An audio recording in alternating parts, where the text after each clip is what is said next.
Strong. Okay. Jamie, can you hear us now?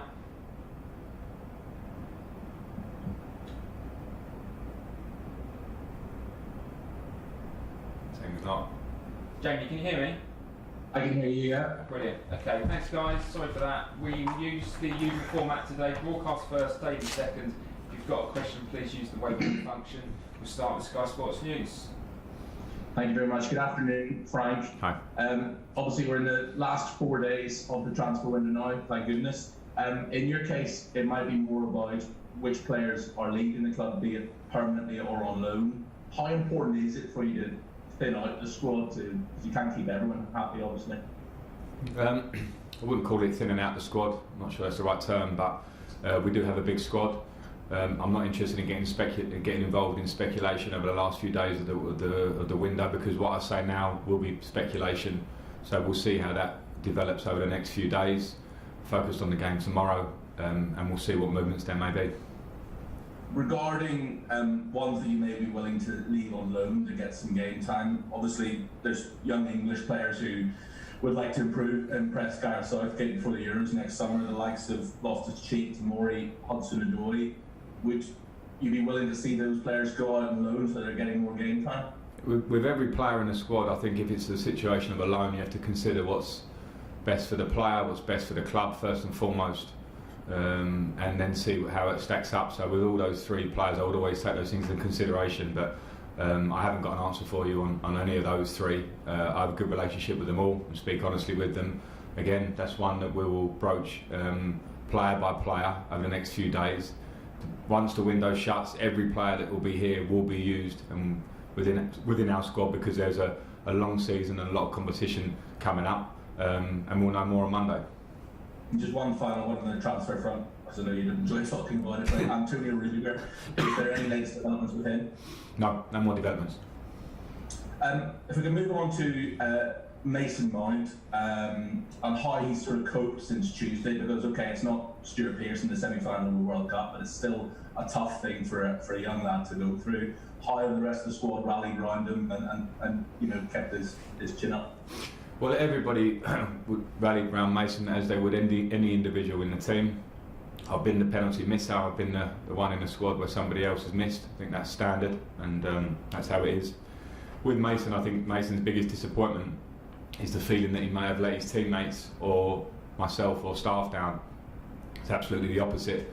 I think what Mason's done since he's got in, the young boy who's been desperate to play for Chelsea in all his young life, and got in and been fantastic for us over the last 18 months, and missing a penalty in a round of the Carabao Cup to get knocked out is par for the course of someone of Mason's young talent that will go on to play in many a game as important, more important, have critical inputs into games, much more important. And I'm not trying to belittle the game, but I'm just talking about how his career is going to go. So he's supported by everybody at the club, and we all move on. One more, please, Jamie. Just one final question from me, if you don't mind. Sorry, just one final one. I'm conscious I've already asked you about the handball situation this week, but I'm going to ask you about it again, because we've now had clarification that the Eric Dyer incident last Sunday would still be considered a handball, because as soon as your arm goes above your shoulder, that's automatically a handball. It's in the laws of the game.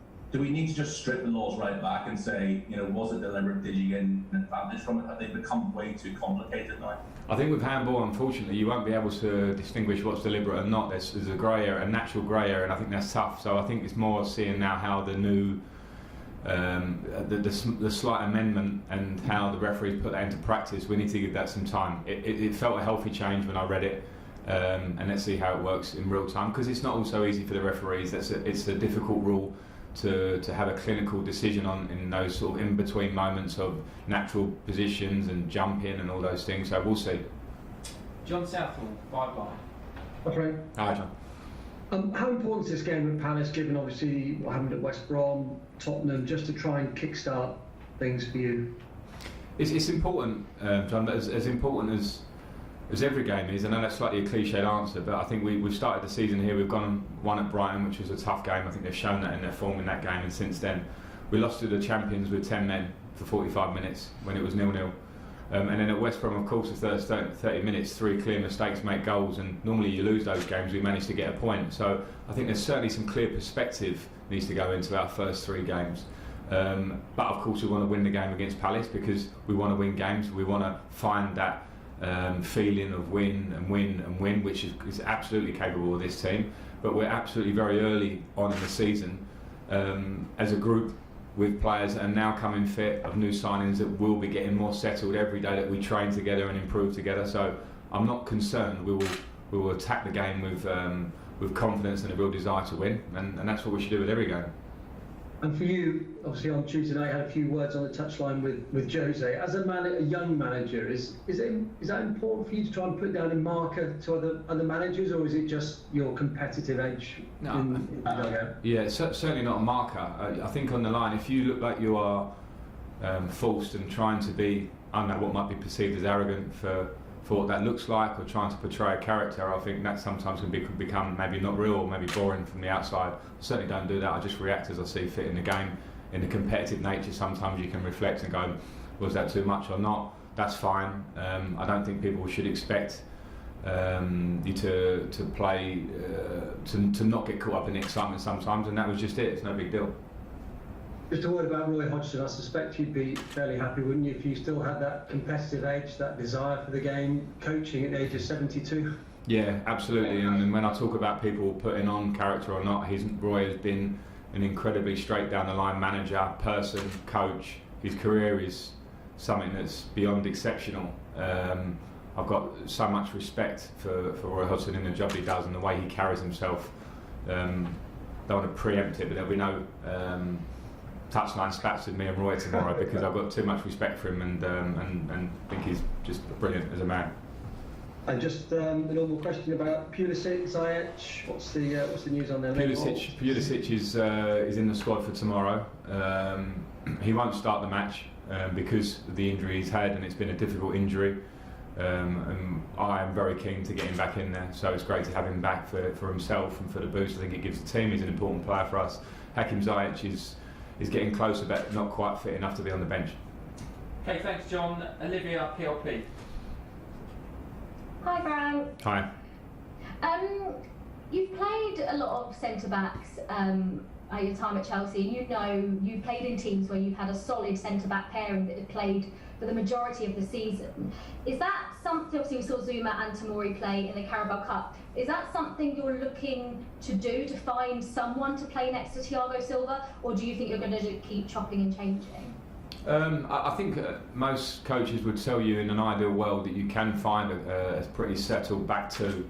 You also need competition through a season that lasts sort of 60 games. There are not many teams that will say this is our back two for the whole of the season. I think it's impossible in the modern day. But you strive for that, and for that you need a consistency in performance, relationships to build through the season. And last year we had to change a lot, and of course this year there'll be times when it changes a lot. I think when you maybe get far down the line in a project, or when you're working with a team and you find that stability in picking the same players very regularly, I think that's when you're in a happy place. But for most managers or teams in a process, which we are, you have to try and strive to find the right solution sometimes, and it means some change. But I trust all the players. We're working together to try and find the best in every area of the pitch, and naturally, as I say, there won't be many teams in the Premier League that probably can say we picked that back four, those back centre backs through a season. It's not really possible. We spoke about Havertz and Werner. They're the two players we've seen the most in the Premier League this season. A couple of times they've been in their, say, favoured positions. Havertz against West Brom, I thought had a really good game. How do you think Ziyech and Pulisic, when they come back in, can affect those players and bring out the best in Havertz and Werner? Yeah, I think they all will bring out the best in each other. Of course, it's a huge miss for us to not have Christian and Hakim fit at this stage of the season. We're all excited to start. Christian's been here for a year, so he doesn't have that bending process that was part of his early part last year. Hakim is going to bring something completely different for us, and I think they will help complement not just Kai and Timo, but the attacking players that we have, because again we will need to be able to use different players throughout the course of the season. But yeah, I'm very excited to have those players fit. The Timo and Kai don't have necessarily favoured positions themselves, but I have a clear idea of where I want them to play. At the moment, injuries have not made it that possible, and sometimes you have to be adaptable in those difficult times. Nick Pure, PA. Frank, just obviously with the thing with Jose, I know you're saying it's no big deal. He was suggesting that he was just trying to give you some advice, really, just saying that when a team's losing, that's when they need their manager to be, I think visible on the touchline is kind of what he's suggesting. I know your relationship obviously changes because you're rivals now, but can you still take advice from other managers? Obviously, he's got more experience than you. It doesn't mean he's a better manager than you, does it? But can you still take advantage from someone that you've had when the relationship changes? I don't think any remarks made on the touchline during a game can be called advice. I mean, they can probably be wrapped up as advice after a game when you manage to get back in the game and win on penalties. So I don't think that's the case. I would always be happy to not just take advice from fellow managers, but everything around me, whether it be my players, my staff, people that I respect, people that I listen to in football, outside football, in life. I think that's what moulds you as a manager. So I don't think the Jose incident was ever advice. It wasn't that. Okay, last two, Nizar and then Ollie Harbord. Hi Frank, thanks for your time. I just wanted to ask, there were some reports about Marcos Alonso in a half-time sort of dressing down at West Brom. I wondered what you made of that, and I also wanted to know if his long-term future or Emerson's long-term future is affected by any situation that might or might not have happened there. Yeah, I'm not going to disclose what goes on in the dressing room. I think that would be wrong. So that was it. It was a game, obviously, we were disappointed to be 3-0 down at half-time. I had to make changes. And all I ask from all the players is that whatever, for good or for bad, that the players stick together in every moment, because that's the only thing that brings a successful group. So that's as much as I've got to say on it, and it doesn't affect anything ongoing. I don't have,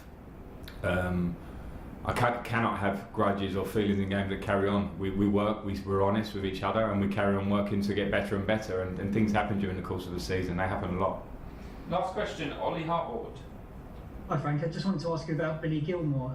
It's been almost sort of 3 months since his surgery. How is he progressing, and do you see him having a key role when he comes back into the side? Yeah, he's progressing well. It was forecast as a 4-month injury when he went into surgery.